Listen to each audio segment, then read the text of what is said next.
Bom, vamos lá. Bom dia. Hoje nós estamos Bom dia. aqui conversando com o Sérgio Muniz e o Rodrigo Aimar. São grandes amigos aqui do nosso Crypto ID, já fizemos várias entrevistas com vocês, é a primeira em vídeo, né?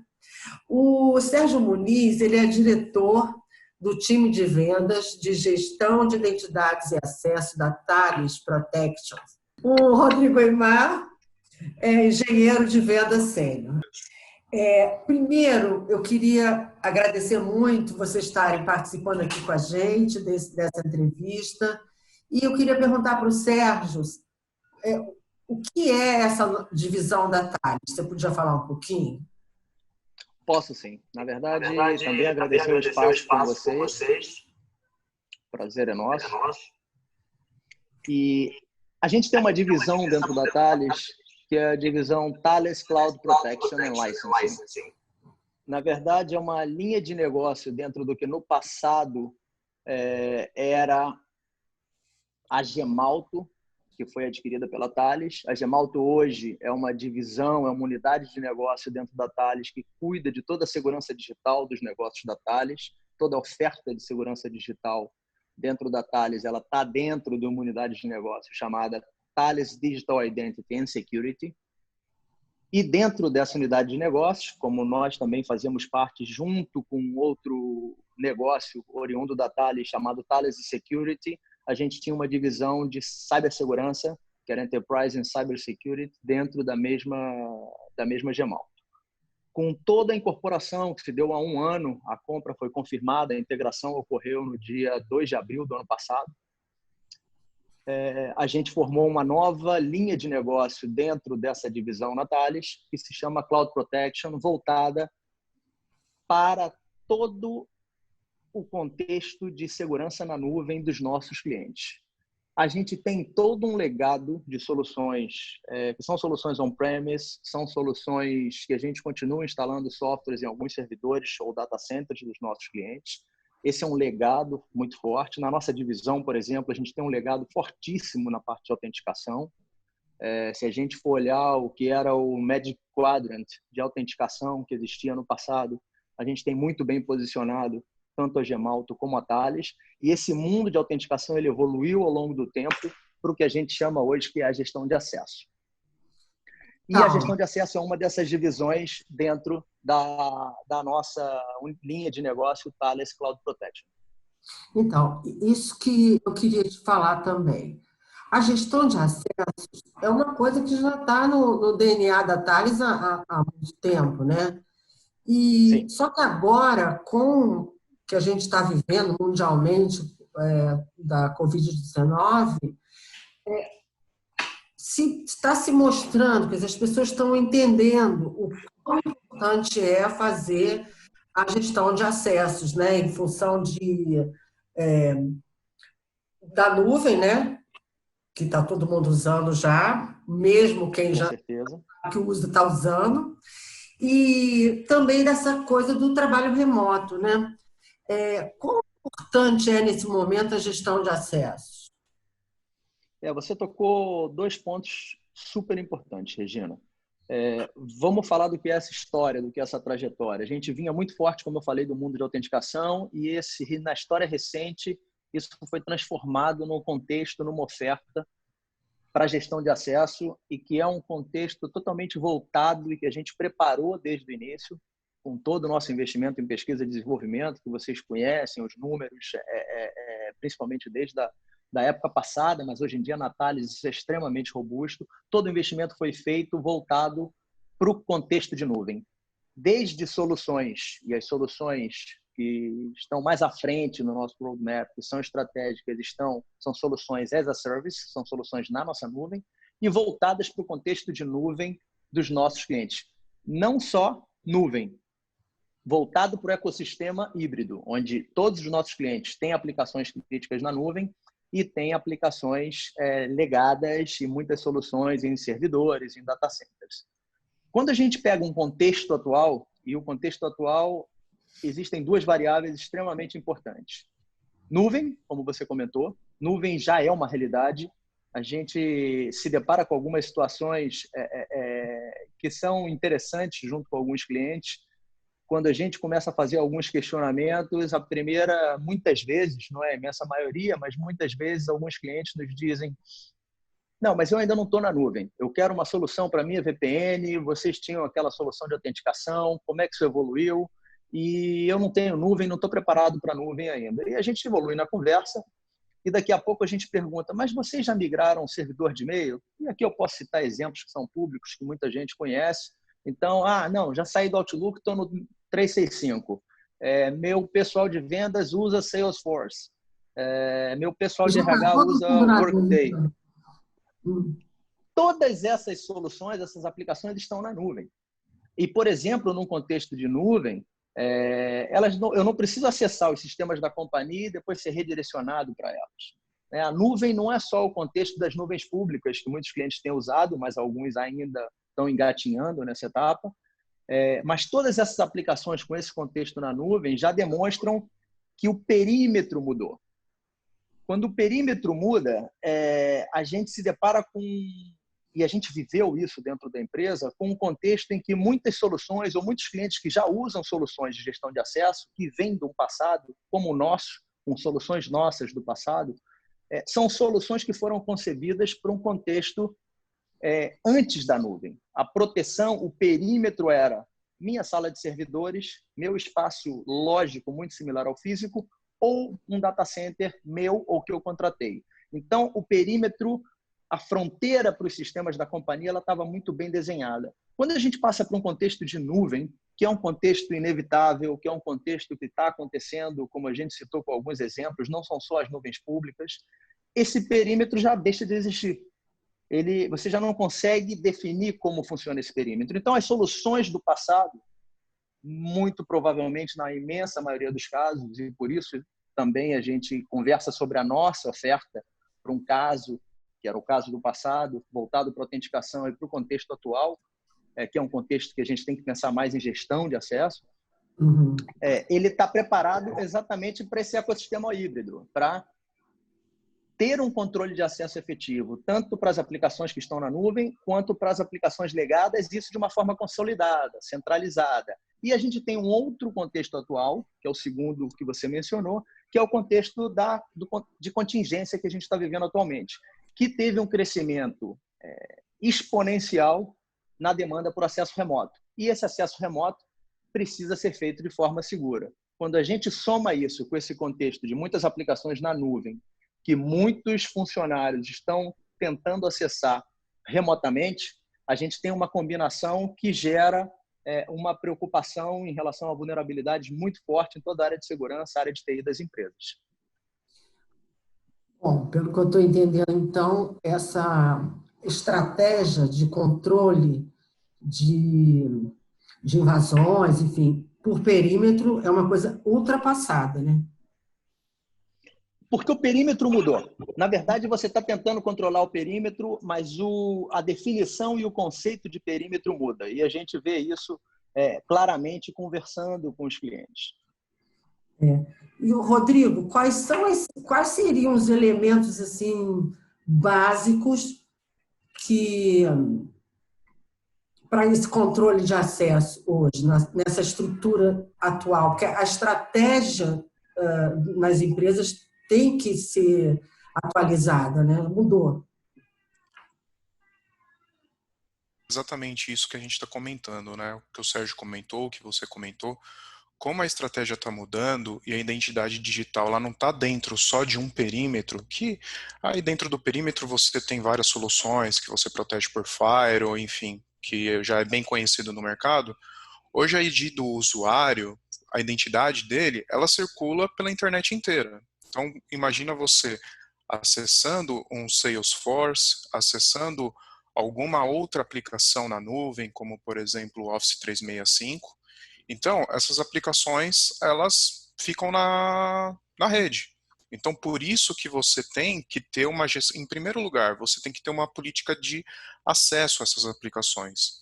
Então, da onde que o usuário está acessando essa aplicação?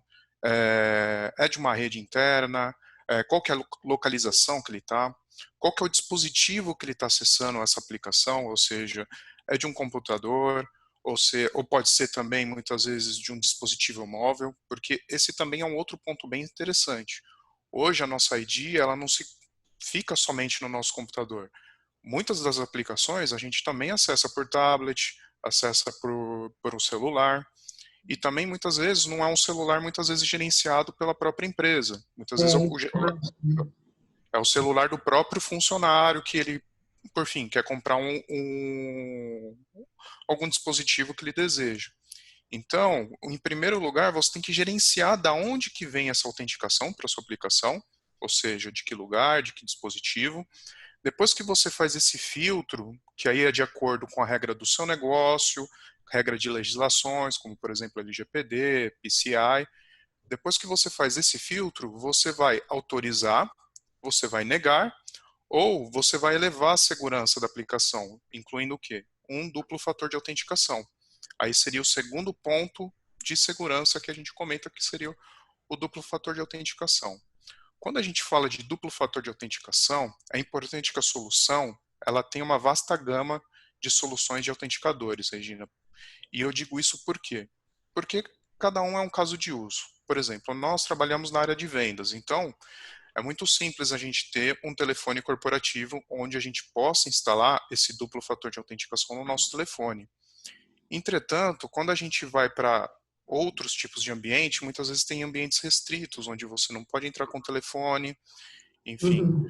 E também existem casos que muitas vezes a empresa quer dar um duplo fator de autenticação e é um funcionário terceiro. Então ela também não pode instalar um aplicativo, muitas vezes no dispositivo de um que não seja corporativo. Então esse seria o segundo ponto, você ter uma vasta gama de autenticadores dentro de uma solução. E por último, é importante também que a solução tenha uma solução do que a gente chama de single sign-on. O que é isso, né? Quando o usuário ele vai ter diversas aplicações que ele vai ter acesso. Então, para você melhorar a experiência desse usuário e ele não ter que ficar autenticando várias vezes, digitando senha ou muitas vezes utilizando o duplo fator de autenticação várias vezes, é possível que ele salte de uma aplicação para outra sem ter que autenticar novamente. Entretanto, é importante que esse single sign-on seja inteligente, porque dá a capacidade de você ir para uma outra aplicação sem ter que se autenticar novamente, mas entretanto, se a regra do negócio, se a empresa vê que alguma aplicação necessita de alguma segurança adicional, também isso é possível ser configurado dentro do single sign-on. Tá? Deixa eu te fazer uma pergunta. Você está falando de duplo fator de autenticação. Pode ser até mais do que né? Mais do que dois, enfim. Dependendo do risco, né? Você pode pedir 3 desafios, enfim. Como é que se comporta hoje em dia a senha? Porque toda hora a gente vê que as pessoas estão decretando a morte das senhas. Como a senha se encaixa nesse novo universo? Quer dizer, já não se usa mais? Quais são os fatores de autenticação mais utilizados hoje em dia? É um ponto muito bem colocado, Regina, que exatamente hoje a senha, ela, em primeiro lugar, ela já é um fator de risco por si só, né? Porque ela é a porta de entrada para que os hackers possam atacar a empresa, né? Além do roubo da identidade, o roubo da senha, né? Então, realmente, hoje, você vê que existem muitas pesquisas, existem até menções da Gartner comentando sobre o risco do uso da senha. Então, a senha realmente já estamos num tempo que existe muito o termo passwordless, né? Que seria sem senha. Então, o porquê disso? Além das questões do risco da senha, tem também a questão do suporte. Por quê? O que acontece? As empresas criam senha muito complexas. Então, senha com maiúsculo, minúsculo, uma senha comprida, com caracteres especiais. Isso atrapalha a experiência do usuário, porque imagina ele ter acesso a 5, 10 aplicações e gerenciar essa senha. Muitas vezes, exatamente, bloqueia uma senha, aí ele tem que ligar para o suporte, ele vai acessar uma outra aplicação, esqueceu da senha ou colocou uma senha diferente da outra. Enfim, o que gera de ticket de suporte que a gente vê no mercado hoje é muita coisa. E isso dá o quê? Mais experiência para o usuário e também custo para a empresa de gerenciar uma operação dessa, né? Então, um exemplo de autenticação sem senha, que a gente comenta bastante, por exemplo, Regina, é no caso de você utilizar no próprio celular. Então, imagina você acessando uma aplicação no seu computador, por exemplo, o seu e-mail, você recebe uma notificação no seu celular para aprovar ou negar. Então, você aprova, por exemplo, a autenticação, já integrado com a biometria do seu celular, seja ele um Android ou um iOS, você autentica, então é mais seguro do que uma senha, porque a sua biometria prova que é você mesmo que está fazendo a autenticação, e a partir disso você já tem acesso à aplicação. Então é muito mais seguro e também muito mais conveniente para o usuário. A experiência do usuário é muito melhor do que ele ter que ficar lembrando tudo, imagina senha, acesso, então é muito melhor a experiência do usuário, além de ser mais seguro. E a solução que vocês têm, no caso, como é que você pode falar quais são as funcionalidades, explicar um pouquinho como a Thales faz esse gerenciamento? Sim, com certeza, Regina. A solução, ela foi o que eu comentei com você, ela tem esses 3 pilares, que seria, em primeiro lugar, você fazer esse funil de autenticação. Então, antes de você fazer a autenticação, você vai definir as políticas para chegar à autenticação ao seu sistema. Depois você faz o duplo fator de autenticação para garantir. Mas dentro da ferramenta você tem uma rastreabilidade completa do que o usuário está fazendo. Então, se o usuário está acessando, qual é a aplicação que ele está acessando, de qual que é o IP que ele está acessando. Você tem gráficos, dashboards, que é o que a gente chama, completos de acordo com o tipo de autenticação, por aplicação, por usuário. Se a aplicação... acaba inclusive criando um perfil de cada usuário, né? De horário, de onde acessa, quer dizer, você começa, estou imaginando, né? Você começa a poder criar padrões de cada usuário, né? Para monitorar. Com certeza, Regina. Esse é um ponto bem interessante da gestão de acesso, que ela está em constante mudança. Então, você tem que verificar o que está acontecendo dentro do sistema para que você possa aplicar políticas diferentes, para que muitas vezes você restrinja muitas vezes o tipo de acesso de acordo com o que você vê o que está acontecendo. Você pode verificar, por exemplo, se tem muitas autenticações negadas, pode ser que seja o quê? Ou uma política muito restritiva que você criou, ou pode ser muitas vezes uma tentativa de intrusão. Então, é importante que a ferramenta dê para você informações que você possa avaliar o que realmente está acontecendo dentro do seu sistema. E o importante de tudo isso, que a ferramenta, ela deixa tudo isso de forma centralizada. Então, desde o acesso às aplicações na nuvem, enfim, de todas as aplicações na nuvem, você vai ter dentro de um ambiente só, relatórios, enfim, você vai poder criar política, autorizar dentro dessa própria ferramenta. Não tem silos, que é o que a gente comenta, né? Muitas vezes, muitas soluções também acontece isso. Você tem um relatório em uma ferramenta, você tem uma outra parte em outra ferramenta. Isso uma loucura, né? É uma loucura e é muito ruim, principalmente quando você vai fazer uma auditoria.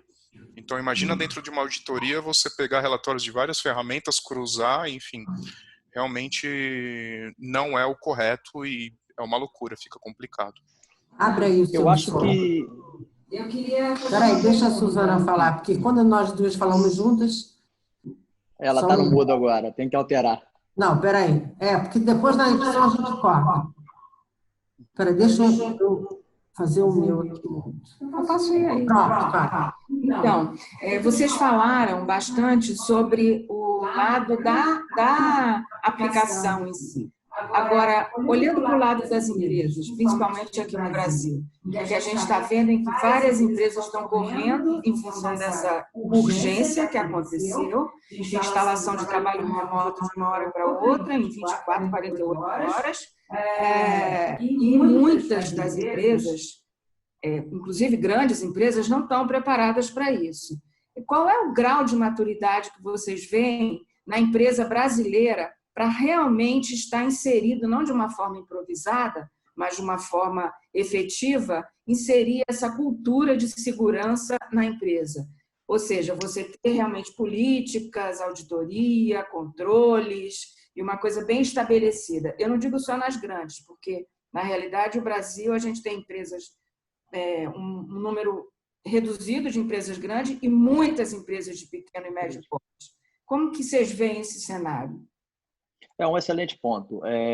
Na verdade, o que a gente enxerga no mercado brasileiro é que existem algumas soluções de gestão de acesso, existem algumas empresas, e aí é verdade que são as maiores, que têm essa gestão de acesso concebida para o contexto do passado, não tanto para a nuvem, começa a se deparar com essas vulnerabilidades. E existe um contexto que também é muito comum, e eu já vi em multinacional aqui no Brasil, onde, por exemplo, o acesso a VPN, que é um contexto ainda existente, vai continuar existindo, mas é um contexto ainda sem a variável nuvem, que também deve existir.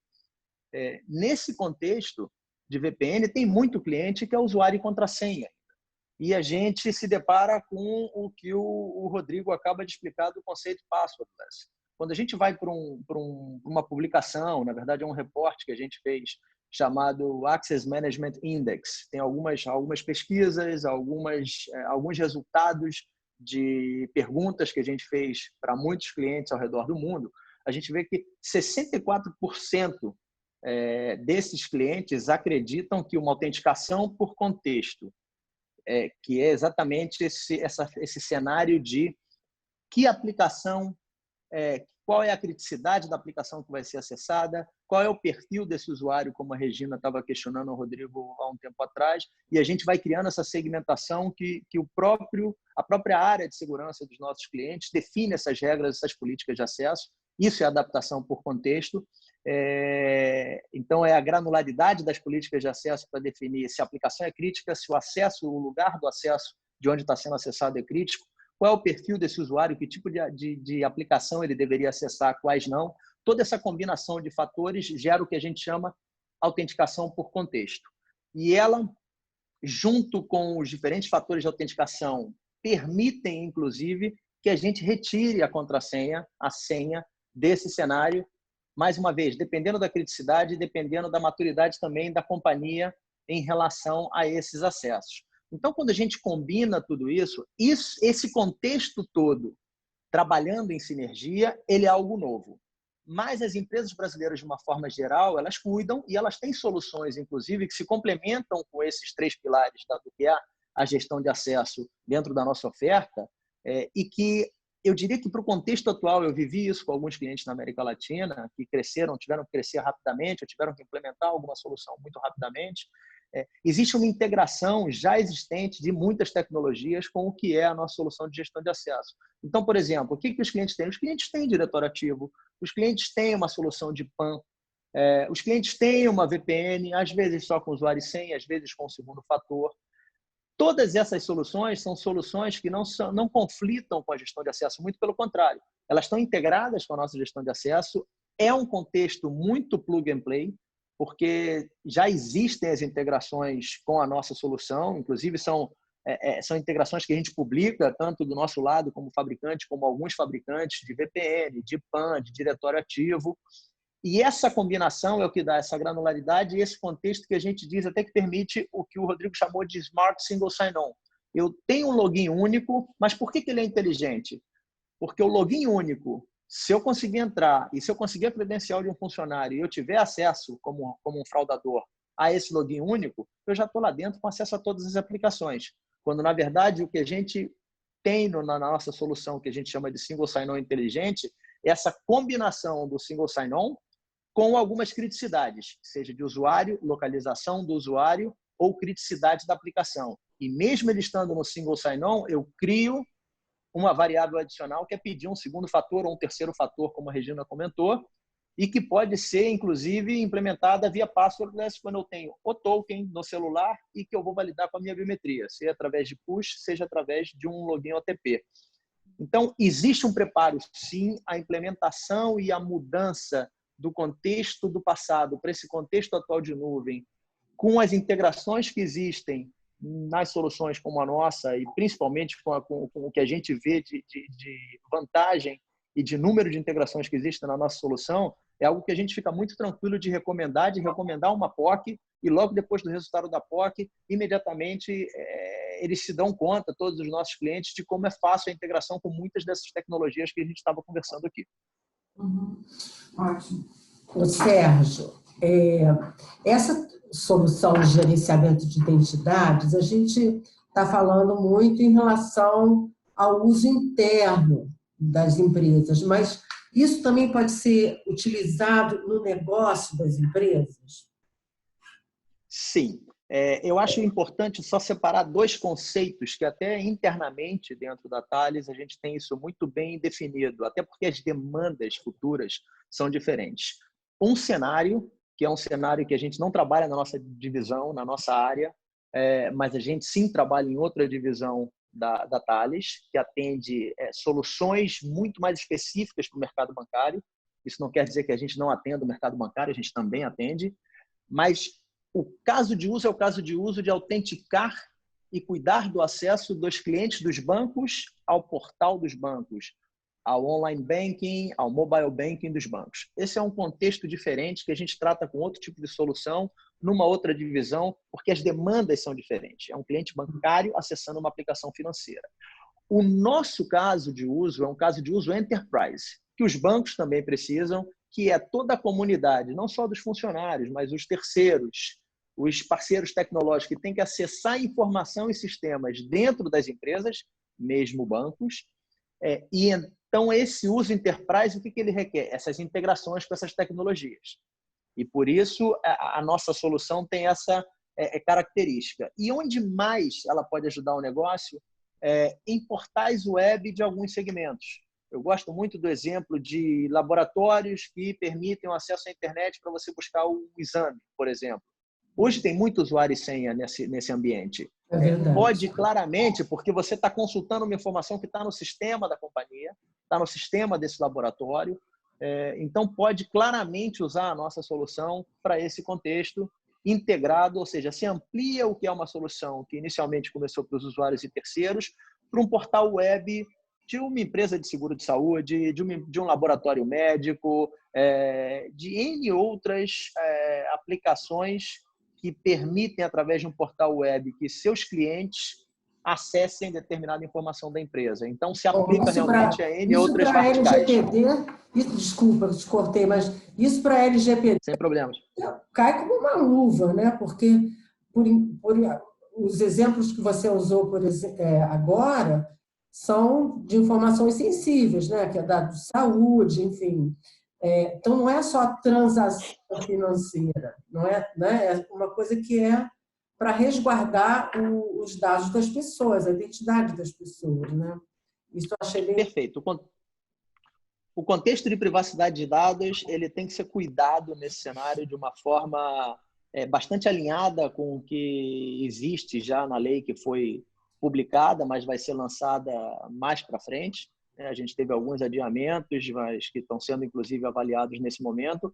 Mas essa é uma solução que se alinha muito perfeitamente. O Rodrigo tem, inclusive, eu gostaria que ele comentasse alguns tópicos do que é a lei, não só a Lei Geral de Proteção de Dados, mas isso se aplica também, é muito parecido com a GDPR na Europa, com outras leis de outras regulamentações de algumas verticais, mas eu acho que só com foco no LGPD, com algumas características da LGPD, a gente consegue ter uma visão muito clara de como existe essa aderência para permitir um compliance muito forte com a lei. Eu gostaria aí que o Rodrigo comentasse alguns dos casos que ele tem isso muito, muito na ponta da língua. Vamos lá. Exatamente, Sérgio. Dentro da LGPD, existem várias citações que falam a respeito de acessos de dados. Então, você pode ver diversos parágrafos, diversos incisos dentro da própria lei que menciona isso, né? Então, um dos pontos que eu acho bem interessante é medidas de proteção. Então, quais são as medidas de proteção que as empresas estão utilizando para que acessem os dados? Lá não vai falar explicitamente de políticas de acesso, de duplo fator de autenticação, mas o gerenciamento da identidade por si só é a medida de proteção que você vai ter quando alguém vai tentar acessar alguma aplicação dentro da sua empresa. Um outro ponto bem interessante que dentro da lei comenta é que os usuários eles têm que ter acesso somente às informações que eles precisam ter. Então, entra também num conceito que a gente comenta que é o data minimization, né? Que o usuário ele tem que ter acesso somente àquilo que ele realmente precisa. Muitas vezes, o que acontece? Dentro de uma empresa, um funcionário ele está dentro de uma área de finanças, muitas vezes, e acaba sendo transferindo para uma área de vendas. E aí ele acaba mantendo aqueles acessos da área de finanças, que na verdade ele não deveria ter. Então isso dentro de uma auditoria pode ser um problema dentro de uma empresa. E até mesmo dentro de algum sistema que, enfim, que algum consumidor possa ter acesso, também da mesma forma, você tem que ter a gestão do acesso. Então nesse conceito de data minimization é muito importante também que o usuário tem acesso somente àquilo que ele deva ter acesso. E, principalmente, dentro da lei, comenta-se que o usuário ele tem que ter o direito de acesso à informação, né? Acesso aos seus dados. Então, para ele ter acesso aos dados, ele precisa ter uma autenticação forte, enfim. Então, um sistema de gestão de identidade é super importante para a LGPD dentro de todo esse contexto. Tem um dado adicional que eu gosto muito de comentar, é que a lei diz claramente que a autoridade nacional ela vai tomar em conta, seja num cenário de uma filtração, uma violação, seja num cenário normal por uma auditoria. Mas uma das características muito importantes é como a empresa envidou esforços razoáveis para mitigar o risco. Então, esse é um ponto que a gente comenta muito com os nossos clientes. Muitas vezes, e a gente sabe disso, não existe risco zero. O que a gente tem que cuidar é como a gente faz, quais são as ferramentas que serão implementadas para cuidar da privacidade de dados dos nossos clientes, dos nossos funcionários, todos os dados, e especialmente dados sensíveis de pessoas que a empresa tem em sua base de dados e nos seus sistemas. Então, a gestão de acesso ela entra muito quando você faz esse controle, quando você mostra claramente que existe um controle efetivo, centralizado, de quem está acessando o dado e se tem permissão a acessar aquele dado, se encaixa perfeitamente nesse contexto de envidar esforços razoáveis e comprovar para a Autoridade Nacional de Proteção de Dados que você tomou uma medida, implementou uma ferramenta que busca realmente mitigar esse risco e manter os dados pessoais dos clientes e dos funcionários que você tem acesso como empresa cuidados e não vulneráveis a ataques cibernéticos. Isso aí é bem interessante. Olha, que a gente tinha que fazer uma entrevista só disso, hein? É a segunda fase da entrevista.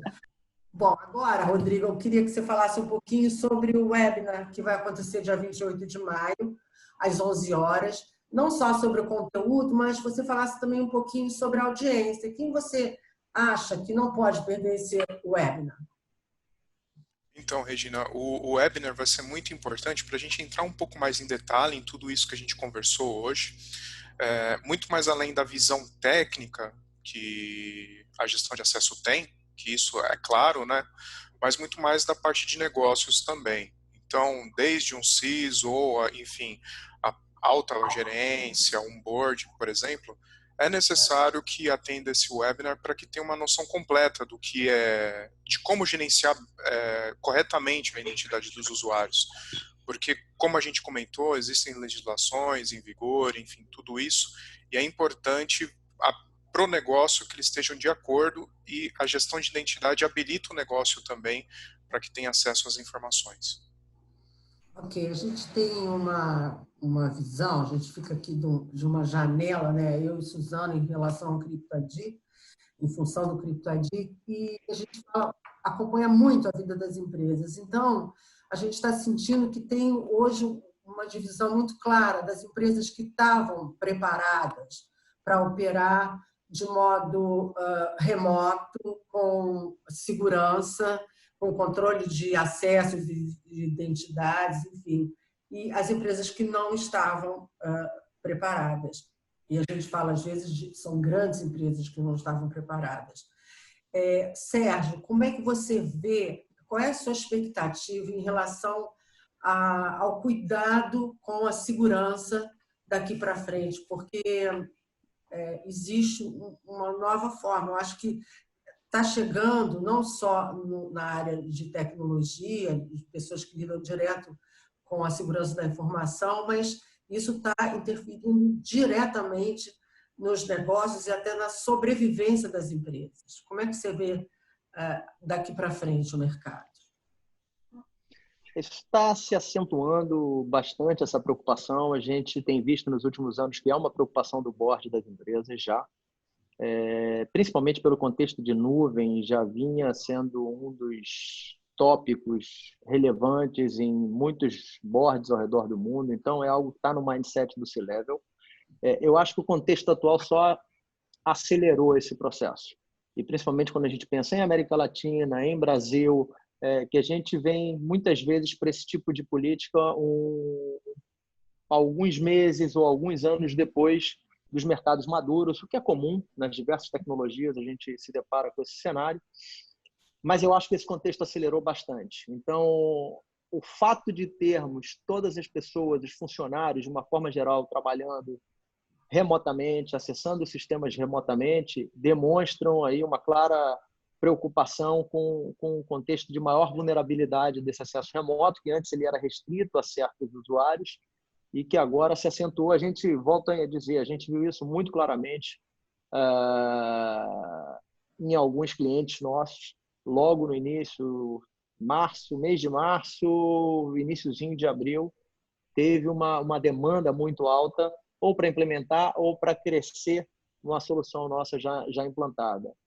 Então, eu acho que é uma oportunidade nesse webinar, inclusive, da gente mostrar como isso funciona, como isso tem uma aderência com determinadas regulamentações, como a LGPD, e como pode ser fácil de implementar as tecnologias que nossos clientes já utilizam. Então, é um complemento que fecha bastante as vulnerabilidades, que se tornam cada vez mais visíveis num contexto de nuvem, de ecossistema híbrido com nuvem, e no contexto atual de acesso remoto pela contingência.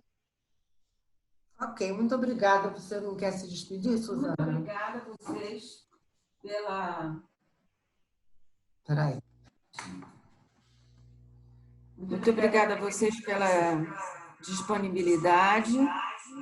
E... Vai tirar?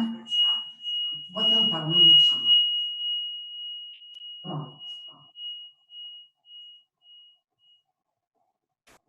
Muito obrigada a vocês pela disponibilidade e a gente se vê de novo nessa forma que a gente está falando agora, no dia 8, que é o dia do webinar. Até lá.